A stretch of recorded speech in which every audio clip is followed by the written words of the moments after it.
Benarkah begadang bisa memperpendek umur?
Tiga, dua, satu, action!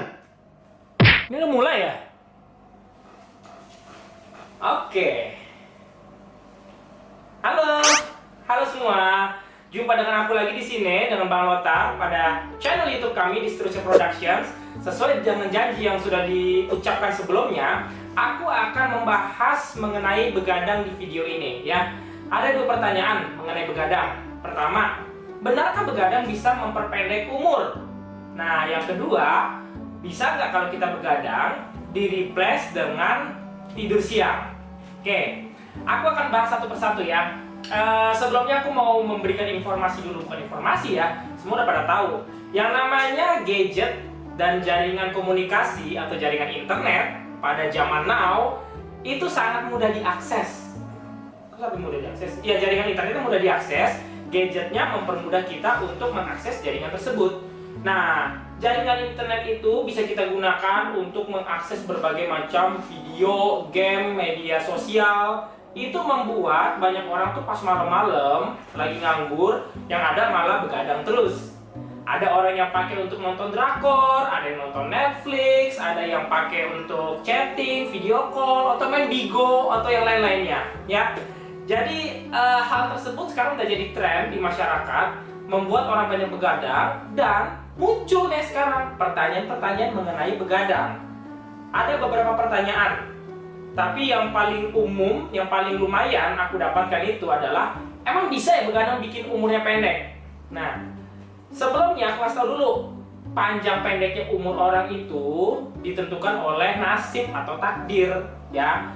Jadi begadang ini kalau secara sains atau secara ilmiah betul itu bisa memperpendek umur.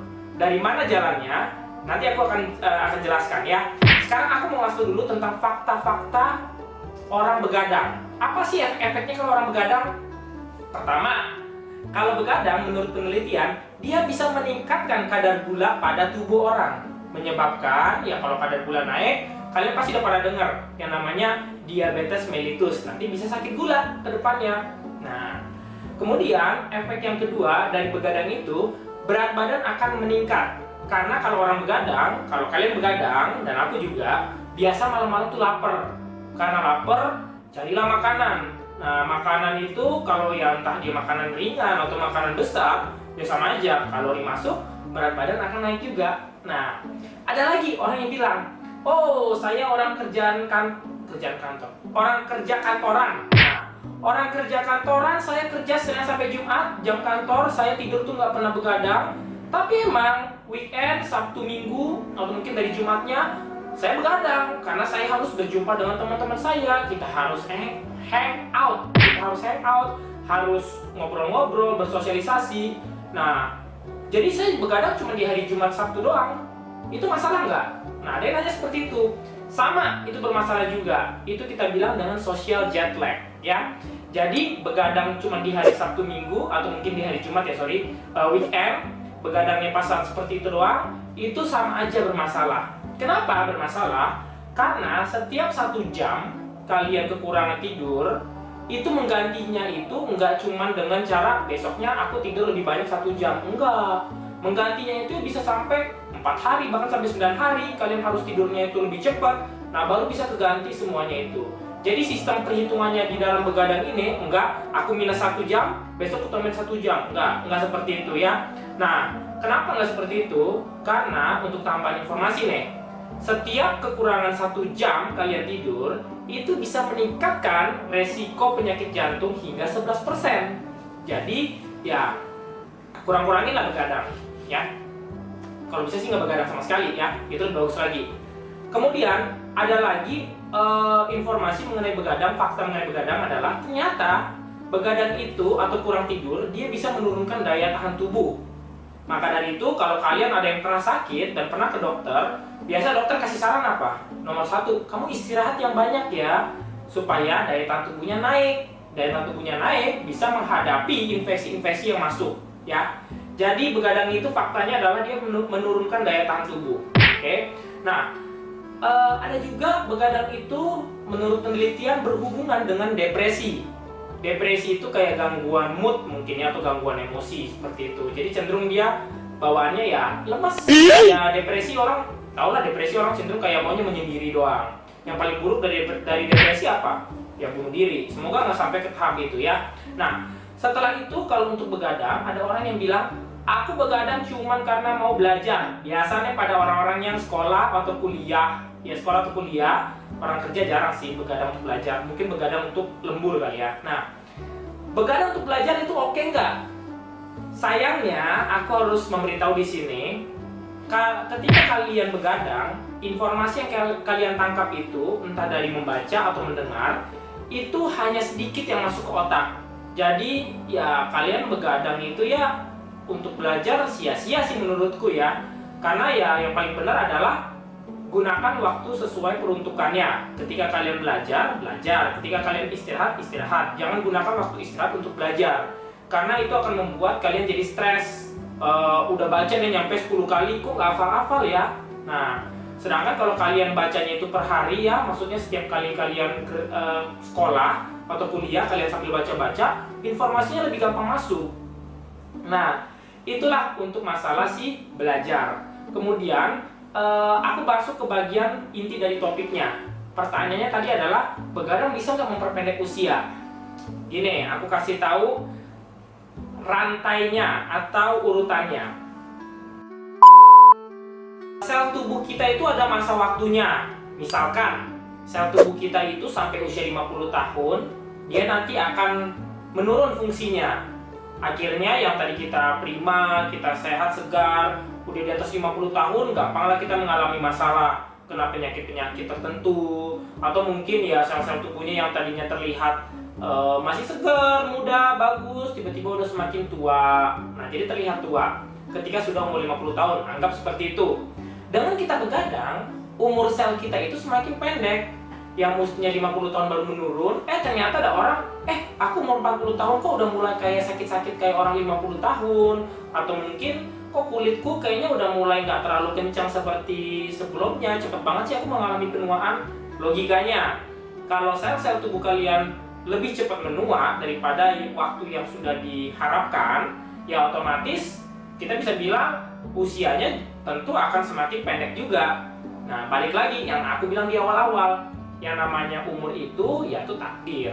Jadi ya panjang pendeknya itu tergantung yang di atas. Kalau misalkan kalian begadang, itu beresiko bisa memperpendek usia, meskipun ada orang yang ngomong, apa aku begadang sudah bertahun-tahun, usia aku nggak pendek-pendek. Nah, itu adalah namanya probability, probabilitas. Ya, intinya itu suatu kemungkinan yang tidak pasti. Ya, dia mungkin lagi beruntung aja, makanya bisa terlihat lebih segar walaupun sering begadang. Jadi ya, sebaiknya hindari. Untuk begadang itu tidak ada yang baik dari begadang, kecuali kalau kalian memang begadang karena ada suatu urusan penting, yaitu lain lagi ceritanya ya. Tapi kalau cuma kayak untuk bersosialisasi, nonton-nonton drakor dan yang lainnya, cobalah disiplinkan waktu kalian agar kalian tidak sering begadang ya. Nah, pertanyaan pertama tadi kan masalah bisa nggak memperpendek usia. Udah aku jawab ya, itu bisa memperpendek usia. Untuk pertanyaan yang kedua, kalau aku begadang di malam hari bisa diganti nggak dengan tidur siang keesokan harinya? Bisa, tapi sayangnya tidur siang di keesokan harinya itu tidak mengganti 100% yang sudah kalian hilangkan saat begadang semalam. Jadi tidur siang itu sebenarnya idealnya hanya 30 menit lah maksimal. Nah, kalian harus mengganti itu dicicil-cicil selama beberapa hari. Ditambah lagi bukan hanya cicil di tidur siang, tapi kalian juga harus nambah lagi dengan tidur lebih awal di malam harinya, sehingga yang sudah kekurangan di hari sebelumnya karena begadang itu bisa keganti semuanya. Jadi pertanyaan yang tentang masalah bisa diganti nggak? Bisa, tapi butuh waktu. Nggak bisa semudah kayak aku kurang 1 jam, aku tidur tambah 1 jam di siang hari. Nggak seperti itu ya, butuh berhari-hari. Oke? Nah, jadi itu untuk pertanyaannya. Sebelum aku akhirin, aku mau ngasih suatu tips nih agar kalian bisa tidurnya tuh enak, maksudnya tidurnya tidak begadang lah. Nah, kan ada orang bilang, aku begadang itu sebenarnya bukan karena aku mau begadang, tapi emang nggak bisa tidur. Nih, aku kasih tahu cara untuk bisa tidur yang nyenyak. Pertama, sebelum tidur, mungkin bisa coba dengan minum susu hangat, ya. Susu beneran, bukan susu yang lain. Kalau susu yang lain malah nggak tidur-tidur nanti, ya. Jadi susu hangat sebelum tidur itu cenderung bisa membuat orang lebih rileks dan orang akhirnya bisa tidur lebih mudah lagi, ya. Nah, kemudian hindari kafein. Hindari kafein itu sekitar 3-4 jam sebelum tidur. Kafein itu ada di kopi, di teh, minuman bersoda, dan ada di coklat juga sayangnya si kafein ini. Jadi kalau bisa 3-4 jam sebelum tidur hindari itu semua. Karena orang yang mengkonsumsi kafein cenderung dia tuh lebih begadang jadinya, maksudnya lebih susah tidur. Nah itulah ribet banget ngomongnya. Kemudian olahraga rutin. Olahraga rutin di jam yang sama setiap hari. Misalnya kalian tiap pagi atau tiap sore kalian jogging, kardio ya, jadi bisa jogging, bisa sepeda, bisa berenang. Nah, rutin lakukan itu. Dengan kalian rutin lakukan olahraga, cenderung kalian bisa tidur lebih awal dan lebih nyenyak. Jadi tidak begadang. Tapi ada tapinya, hindari olahraga yang terlalu mepet dengan jam tidur. Misalnya tuh 3 jam sebelum tidur kalian olahraga itu udah mepet banget ya, apalagi kalau 1 jam atau 2 jam sebelum tidur kalian olahraga, cenderung tuh jadi bawaannya seger, yang nggak tidur yang ada ya. Jadi maksimal 3 jam sebelum tidur kalian udah nggak boleh olahraga lagi. Oke? Nah, selain itu bagi orang-orang nih, di beberapa orang lebih tepatnya, bukan orang-orang ya, yang merokok, ya cobalah untuk tidak merokok di dekat-dekat jam tidur. Mungkin ya tadi balik lagi ke kafein dan olahraga, mungkin kita bisa kasih batasan juga 3 jam sebelum tidur hindari rokok. Karena dengan merokok cenderung jadi lebih susah tidur, akhirnya jadi begadang. Nah, kemudian bagi kalian yang suka nonton film sebelum tidur, hindari film-film yang mengandung unsur kekerasan, pukul-pukulan, tembak-tembakan segala macam. Itu cenderung bisa merangsang otak, membuat otak tuh jadi tidak rileks, akhirnya ya susah tidur. Kemudian paling penting dan yang paling banyak dilakukan orang-orang adalah megang gadget. Gadget itu handphone, laptop, iPad, tablet lah ya, bukan iPad. Nah, ya iPad salah satu tablet sih. Nah, hindari pegang itu sebelum tidur.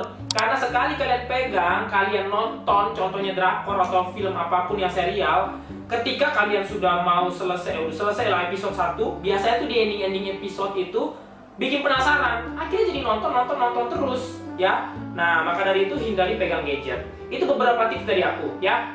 Aku harap kalian semua pada paham. Kalau misalnya nggak paham, nggak masalah, silakan komentar, buat pertanyaan di kolom komentar. Aku akan jawab aku akan jawab pertanyaan-pertanyaan kalian di Instagram kami seterusnya.productions pakai S. Jadi jangan lupa follow Instagram kami, dan untuk YouTube channelnya juga jangan lupa di subscribe. Kemudian tonton dari awal sampai akhir, bagikan ke orang-orang yang mau di like, mau di dislike ya, terserah kalian.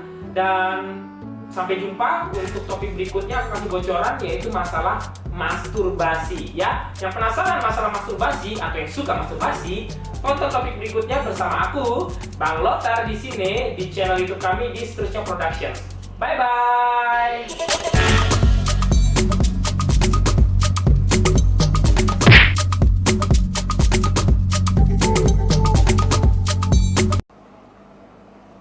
Jogetnya si itu ya, jogetnya si Blackpink gimana ya, yang ngefans aku sama Blackpink, begadang terus